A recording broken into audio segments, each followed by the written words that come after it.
Nothing can hurt you, not criticism, not rejection, not betrayal, not abandonment. This isn't motivational speaking or wishful thinking. This is a psychological reality that Carl Jung discovered and that thousands have proven true. But here's what nobody tells you. The method to achieve this invulnerability is the exact opposite of what you've been trying. You've been building walls. You've been numbing yourself. You've been trying to control everything around you to avoid getting hurt. And that's precisely why you keep getting hurt.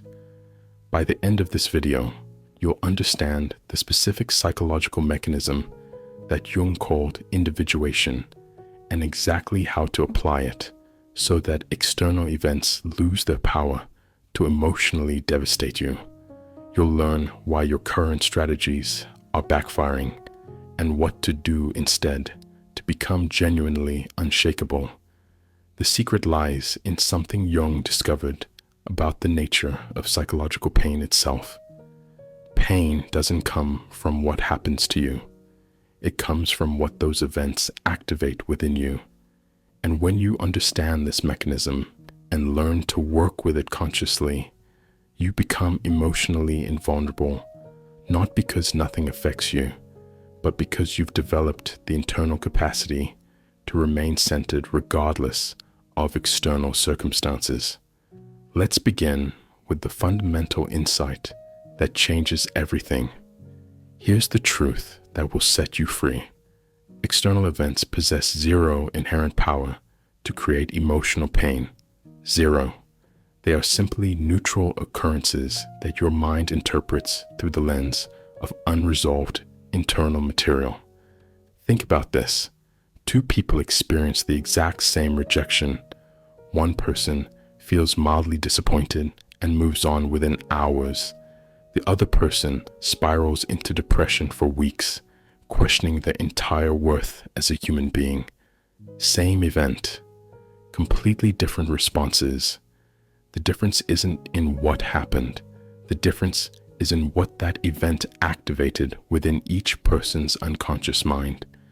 Jung realized that what we call emotional pain is actually the activation of unhealed wounds, unintegrated aspects of our personality, and unconscious patterns that we've been carrying since childhood. The external event is just the trigger. The real source of pain is internal. This means that becoming invulnerable to emotional pain isn't about controlling external circumstances. It's about resolving the internal material that gives those circumstances their power over you. When you have no unhealed wounds for external events to activate, those events lose their ability to hurt you. But here's where most people go wrong. They think the solution is to suppress these internal wounds, to push them down, to pretend they don't exist. This is like trying to defuse a bomb by painting over it. The explosive material is still there, waiting to be triggered. Jung's approach was radically different. Instead of suppressing these wounds, he advocated for conscious integration, bringing these unconscious patterns into the light of awareness where they can be understood, accepted, and ultimately transformed. This is the first principle of becoming emotionally invulnerable. Stop trying to control the external world and start working with your internal world. Your unconscious mind is running programs that you're not even aware of, and these programs are creating your emotional vulnerabilities. Jung called this vast realm of unconscious material the shadow, and it contains everything about yourself that you've rejected, repressed, or never fully integrated. Here's how it works. As a child, you learn to emphasize certain aspects of your personality to gain love and approval, while suppressing other aspects that were deemed unacceptable. Maybe you learn to be perpetually agreeable to avoid conflict. Maybe you learn to be constantly achieving to feel worthy of love. Maybe you learned to be strong and independent because showing vulnerability led to rejection. These suppressed aspects don't disappear. They form what Jung called complexes, autonomous psychological patterns that operate below the threshold of consciousness but continue to influence your behavior and emotional reactions. Here's the key insight. These unconscious patterns create what Jung termed psychological projections. You unconsciously expect the world to treat you in ways that mirror your unresolved internal dynamics. If you have an unconscious wound around abandonment, you'll unconsciously create situations where abandonment is likely, or you'll interpret neutral events as abandonment. The person who constantly feels criticized isn't surrounded by unusually critical people.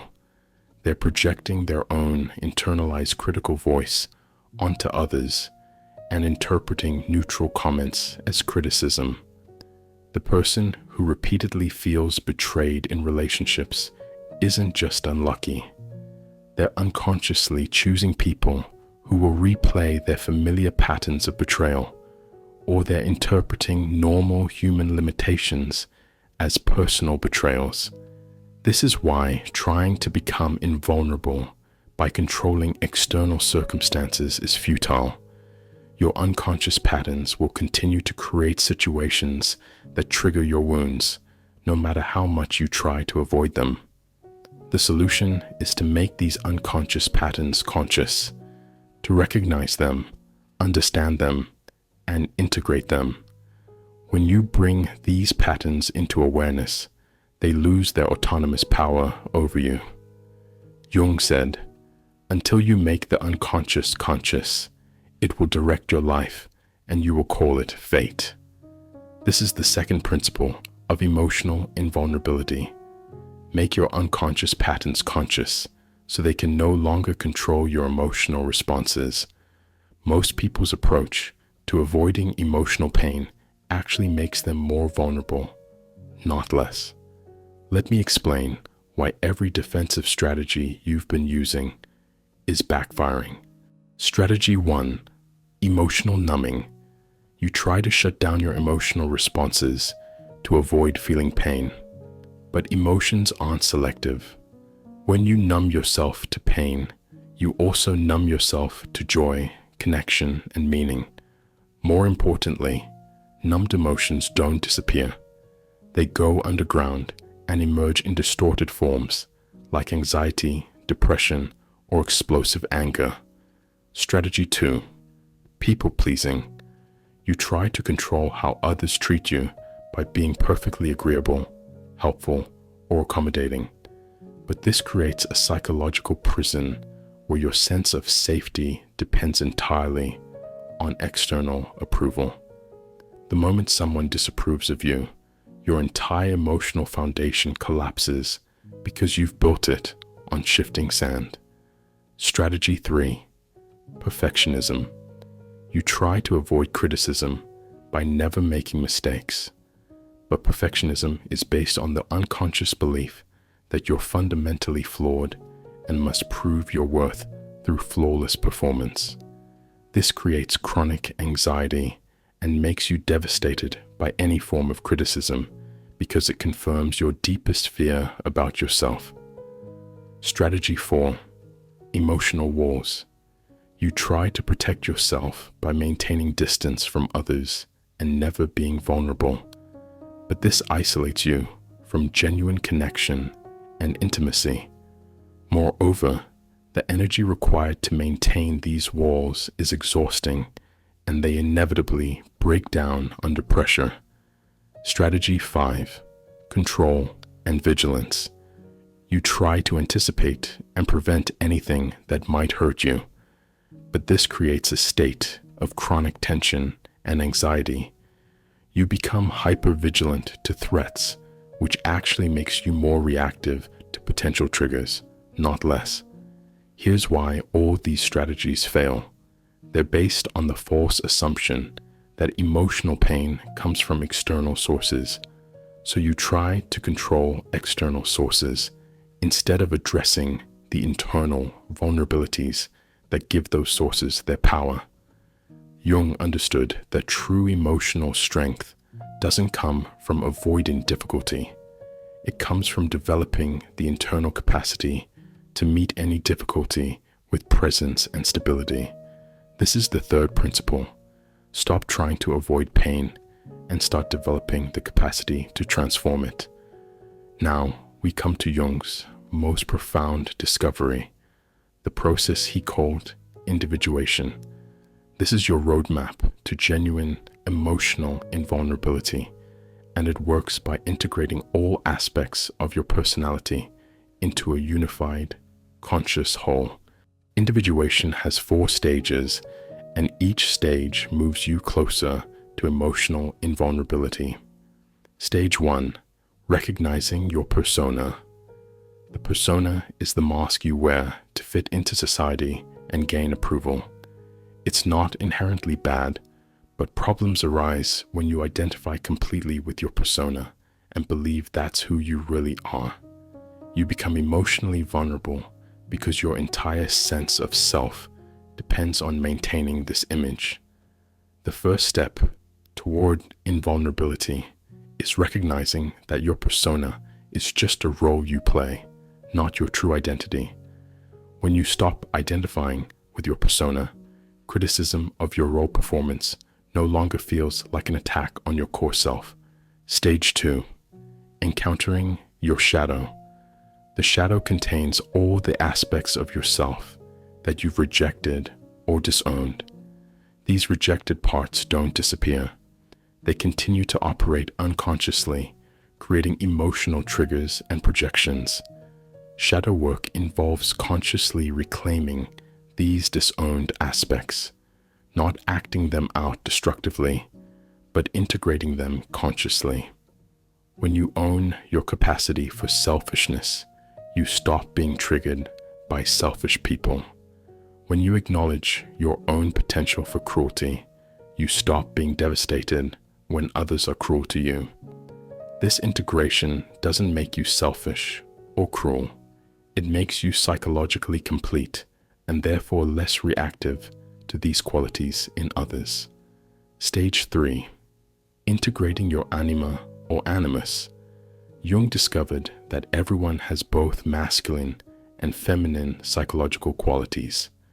Problems arise when you reject the qualities associated with the opposite gender. Men who reject their feminine qualities become emotionally rigid and are easily destabilized by emotional situations. Women who reject their masculine qualities become unable to assert boundaries and are easily overwhelmed by aggressive personalities. Integrating these opposing qualities creates psychological balance and resilience. Stage 4, connecting with yourself. Jung used self with a capital S to refer to the integrated totality of your being. This is your authentic identity beneath all roles, personas, and social conditioning. When you connect with this deeper self, you develop what Jung called psychological centeredness. This centeredness is the foundation of true emotional invulnerability. Your sense of identity and worth no longer depends on external circumstances because it's rooted in something that exists independent of those circumstances. The individuation process is the 4th principle. Integrate all aspects of your personality to develop unshakable psychological centeredness. Shadow integration is perhaps the most crucial aspect of becoming emotionally invulnerable, because your shadow contains both your greatest vulnerabilities and your greatest untapped strengths. Here's how to begin this process practically. First, recognize your projections. Pay attention to people who trigger strong emotional reactions in you, either positive or negative. The qualities that most irritate you in others often represent aspects of yourself that you've disowned and projected outward. The qualities that you idealize in others often represent positive potentials within yourself that you haven't developed. Make a list of people who trigger you and identify the specific qualities that bother you. Then ask yourself honestly, how might I possess this quality in some form? This isn't about self-attack. It's about self-honesty. For example, if you're constantly irritated by selfish people, examine your own relationship with selfishness.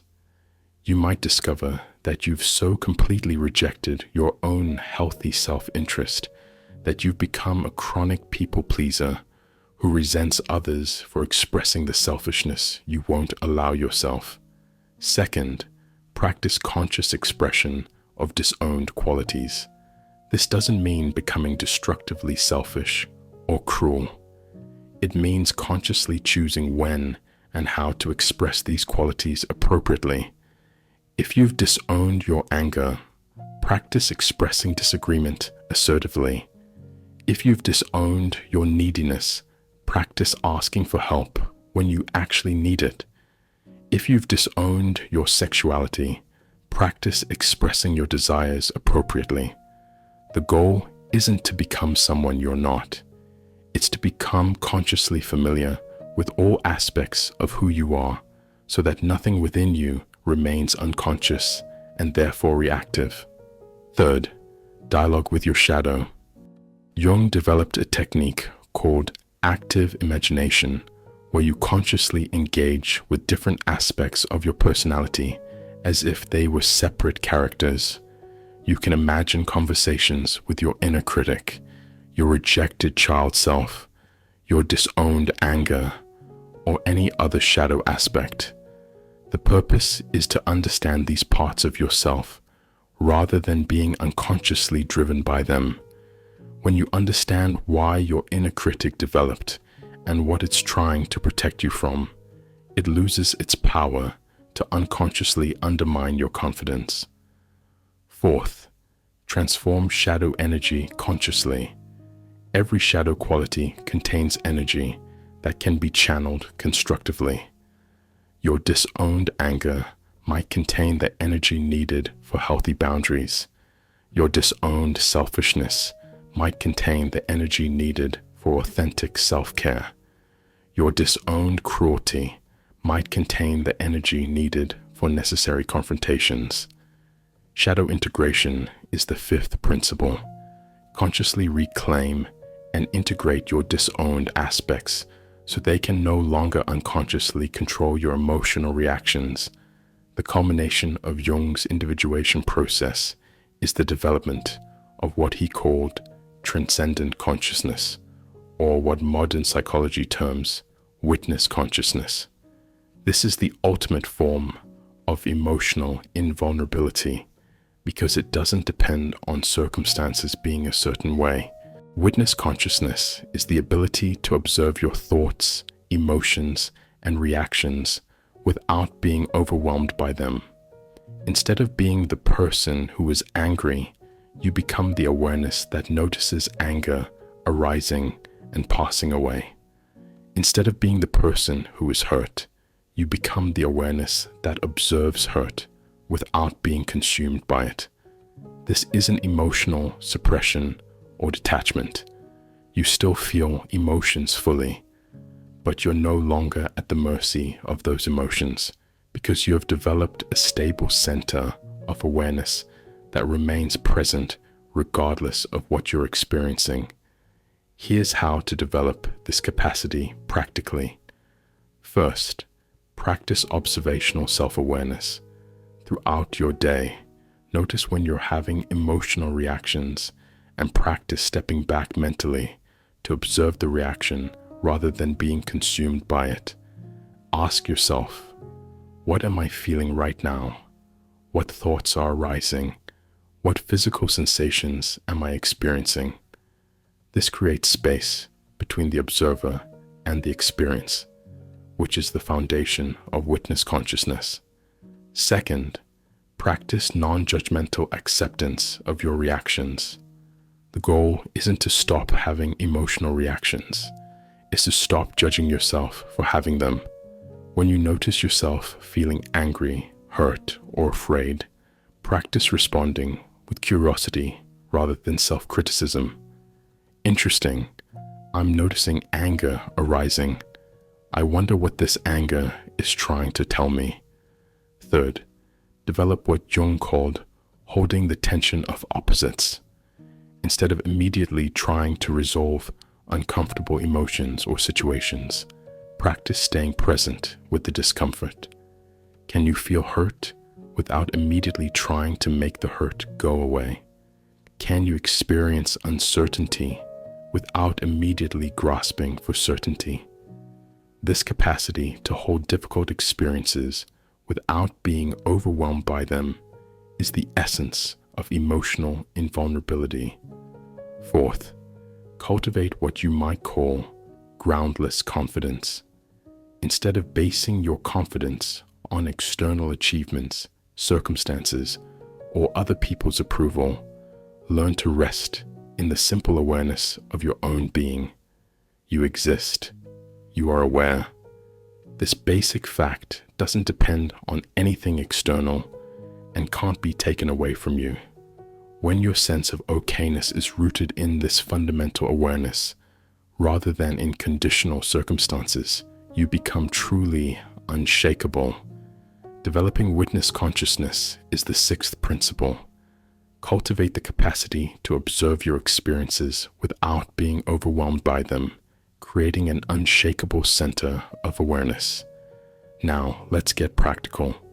Here are specific daily exercises that will accelerate your development of emotional invulnerability through Jung's individuation process. Morning shadow check-in. Each morning, spend 5 minutes asking yourself, what am I trying to avoid feeling today? What am I trying to control? What persona am I planning to wear? This builds awareness of your unconscious patterns before they take control of your day. Trigger tracking.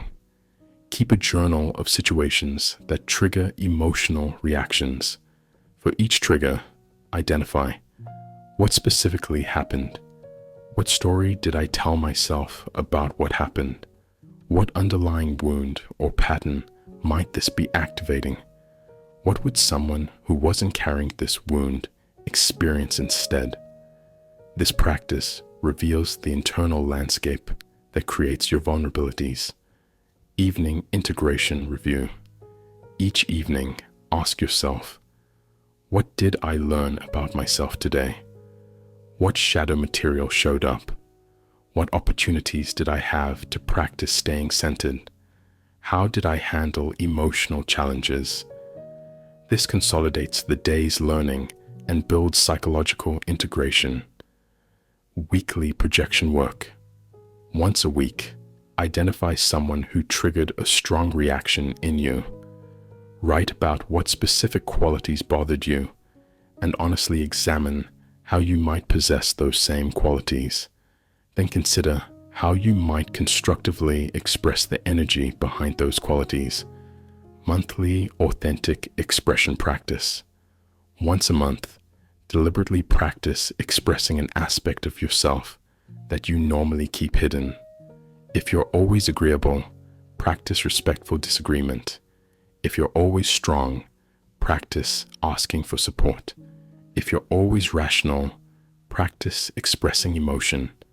This gradually expands your range of authentic self-expression and reduces internal fragmentation.